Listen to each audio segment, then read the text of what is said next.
El poder. ¿Hasta dónde llega alguien con poder? ¿Cuánto dolor es capaz de causar? ¿Cuánto dolor es capaz de justificar? El poder nubla el juicio del débil y expone la verdadera naturaleza del fuerte. Quien tiene poder, quien puede controlar las cosas, decide lo que está bien y lo que está mal, impone su juicio y su control sobre los que carecen de él, ya sea a través de la fuerza, del dinero, de la influencia o sencillamente del miedo. Más adelante hablaremos del experimento de Milgram y veremos hasta dónde estaríamos dispuestos a obedecer a alguien y lo poco que nos costaría dejar nuestra frágil moral a un lado para cumplir las órdenes de alguien con poder. Pero antes, permitidme que os cuente un acertijo que puede que algunos ya conozcáis. En una habitación hay 3 hombres poderosos, un rey, un profeta y un hombre muy rico. Frente a ellos se encuentra un guerrero, leal a los 3. Cada uno de ellos le ordena al guerrero matar a los otros 2. ¿Quién vive? ¿Quién muere? Bueno, depende de lo que decida el guerrero, ¿verdad? A pesar de no tener la corona, ni el oro, ni el favor de Dios, todo depende de su espada. Pero si el poder lo tiene el que sostiene la espada, ¿por qué debe seguir las órdenes de uno de estos 3? ¿Por qué no coge la espada y toma la corona, el oro o el favor de Dios por la fuerza? El poder reside donde la gente decide que reside. El rey representa el poder de la autoridad, del gobierno, del Estado, de la justicia, siendo esta tan parcial como siempre lo ha sido, tan sesgada por la moralidad de la cultura del país o la sociedad a la que pertenece, que se ve legitimada para determinar lo que está bien y lo que está mal. Las leyes no son verdades absolutas. Todos lo sabemos, son creaciones humanas hechas por los que tienen poder para ejercer control sobre los que no tienen. Con la excusa de proteger la paz y el orden, lo que ayer era legal, hoy puede ser delito. Y lo que hoy condenamos, mañana podría ser la norma. Nada se la pone más dura a un político que decirte lo que tienes que hacer. El control sobre cada hombre, mujer y niño, lo que tiene permitido no hacer, todo enmascarado con la excusa de una convivencia pacífica. En una democracia creemos que el poder reside en el pueblo. Por lo que sea, el pueblo no vota qué ley avanza y cuál no. No decidimos cómo se gasta el dinero público, no existen castigos para los políticos que incumplen sus promesas de campaña. Creemos que elegimos con las elecciones, pero en realidad solo votamos un pack de promesas vacías que no tiene ninguna obligación de cumplir. Por ejemplo, el gobierno de Maduro en Venezuela manipula descaradamente las elecciones, amenaza y persigue a la oposición sin que nadie se lo impida. Tiene a su pueblo reprimido y en la pobreza, pero a nadie que tenga poder mueve un solo dedo para evitarlo. Durante las manifestaciones de camioneros en 2022, el gobierno de Canadá congeló las cuentas personales tanto de los camioneros como de la gente que les donaba dinero, porque tu dinero solo es tuyo mientras al gobierno le apetezca. Desde 2014, China ha desarrollado un sistema de crédito social que recompensa o castiga a los ciudadanos según su comportamiento. Si pagas tus deudas a tiempo, elogias al gobierno y no participas en protestas, tienes una puntuación alta. Si criticas al gobierno, cometes infracciones menores o te relacionas con personas problemáticas, tu puntuación baja. Según lo baja que ésta sea, podrás comprar o no billetes de avión, de tren, o tus hijos podrán o no ser aceptados en ciertas escuelas.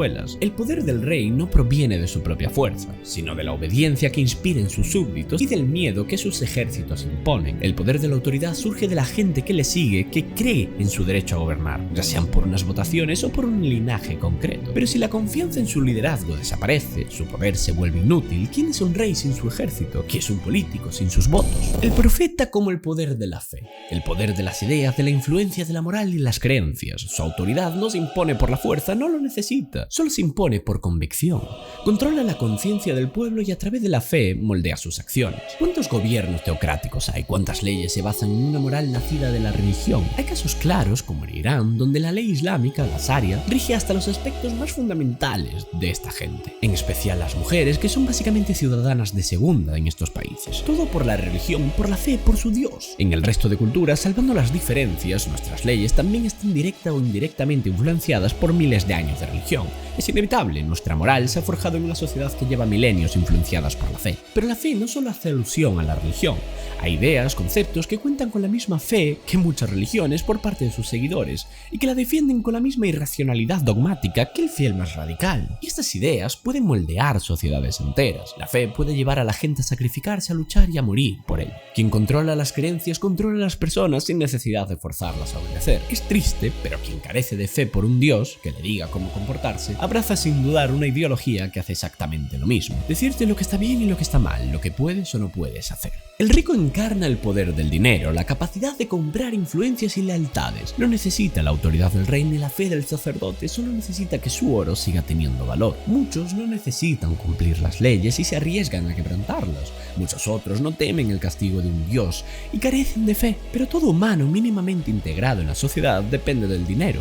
Su influencia va más allá de si tienes fe o no, si tienes poder o no. El poder del dinero, a diferencia de los otros dos, no se basa en aspectos prescindibles. Se fundamenta en tus necesidades, ya que la única forma de cubrir la mayoría de estas es mediante el dinero. Pero este solo tiene valor mientras otros acepten que lo tiene. Cuando se trata de personas y no objetos, el dinero adquiere un valor más abstracto. Si a quienes pretendes comprar deciden que el oro ya no es suficiente, su poder desaparece. ¿Cómo controlas a alguien que no necesita dinero, que no respeta la autoridad del gobierno o que no tiene la fe necesaria para ser controlado por ella? Es aquí donde entra el guerrero. Este no tiene corona, no tiene fe, no tiene oro, pero posee la espada, posee el poder de la fuerza, el más innato de todos, un poder primario y salvaje que a la hora de la verdad se impone donde los otros palidecen. Pongamos de ejemplo la situación del acertijo. Aquí puede que el guerrero no pueda obtener los otros poderes por la fuerza, ya que por mucho que lo hiciese no conseguiría nada, porque el poder del rey no reside en su corona, sino en su linaje. La capacidad de generar riqueza no está en el oro del rico, sino en su habilidad, y el favor de Dios no se consigue por la fuerza, sino con la convicción de sus fieles. Pero sin embargo, si el guerrero decidiese que no respeta la autoridad del rey, que no tiene fe en el profeta, o que ya tiene el oro que necesita, puede sin problema acabar con los tres y ningún otro poder que estos tengan podrá influir en el resultado. La espada, la fuerza bruta, es el poder más absoluto. Los otros tres solo buscan la forma de manipularlo. La autoridad usará sus ejércitos y policías para controlar a la población. El profeta usará a sus fieles para que mueran por su fe. Y el rico contratará seguridad o sobornará al gobierno. Al final, lo que está bien y lo que está mal,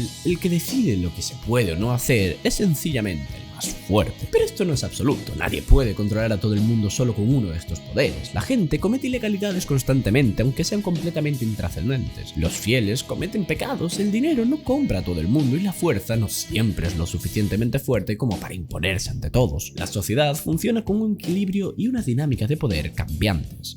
El poder entonces no reside en la espada, ni en la corona, ni en el oro, ni en la fe. Reside donde la gente decida que éste reside. El rey es rey porque la gente acepta su autoridad, el cura es líder porque los fieles le creen y el rico es influyente porque aún hay quien da valor a su dinero. El guerrero solo es fuerte mientras otros teman su espada. El poder no es algo tangible que puedas tomar o poseer, es una ilusión compartida, un acuerdo invisible que se rompe en cuanto la gente deja de creer en él. Y esa es la gran paradoja del poder. Cuanto más poder obtienes, más depende de los demás para mantenerlo. Pero ahora planteemos otra pregunta. Si el poder depende de la obediencia de los demás, ¿hasta qué punto estamos dispuestos a obedecer? ¿Crees que hay límites a lo que tú estarías dispuesto a hacer por una orden de un superior? En el experimento de Milgram, cogían a dos sujetos. Uno de ellos se le decía que era el maestro y se le explicaba que al otro lado había un alumno conectado a unos electrodos. La tarea del maestro era hacerle preguntas. Cada vez que falle, debe pulsar un botón que le administrará una descarga eléctrica. Con cada error, la descarga será más fuerte. Al principio todo parece un simple juego. Te dicen que las descargas a este nivel no le hacen daño y que las preguntas tampoco van a ser tan difíciles. Pero a medida que el voltaje aumenta, a medida que empieza a fallar, escuchas los gritos al otro lado de la puerta, súplicas para que te detengas, pero el experimentador, un hombre con una bata blanca y una actitud firme, le dice al maestro que continúe, que hay que llegar hasta el final, que si paramos ahora los datos no serán concluyentes. Por increíble que te parezca, la mayoría de personas obedece. Este fue el experimento de Milgram realizado en 1961. Los sujetos creían que estaban aplicando descargas reales, aunque en realidad nadie sufría daño. A pesar de los gritos del dolor, el 65% de los participantes llegaron hasta el voltaje máximo, el suficiente para matar a alguien, y sabían que era el suficiente para matar a alguien. ¿Por qué lo hicieron? No eran sádicos, no eran monstruos, eran personas normales como tú y como yo. Pero cuando una autoridad les ordenó seguir adelante, dejaron de lado su moral y lo hicieron. Según su perspectiva, no eran responsables, solo seguían órdenes. La lección está clara, el poder no solo establece autoridad sobre esta persona, no solo le hace cometer los actos más sádicos posibles, sino que le legitima, le da justificación a cada uno de sus actos, ya que no es su culpa, es culpa del poderoso que me ha ordenado. En fin, por último quería comentaros una cosa. Hace un tiempo que este canal ha tomado una temática bastante concreta, que en lo personal me gusta, la verdad, ser reflexivo y de opinión, pero el tema es que me sabe mal subir vídeos que se salgan de esta línea porque siento que rompen el ritmo del canal, a pesar de que me apetece subir estos vídeos. Por eso he creado un canal secundario, el cual dedicaré a temática variada, en general, vídeos random que me apetezca subir, así como las reacciones a vuestros fracasos e historias amorosas. La verdad es que os agradecería bastante vuestro apoyo en este nuevo canal. Ahora sí, en fin, yo soy Charlie, gracias por llegar hasta aquí, dadle like y suscribiros si os ha gustado, gracias a los miembros del canal, y nos vemos en el próximo vídeo. ¡Chao!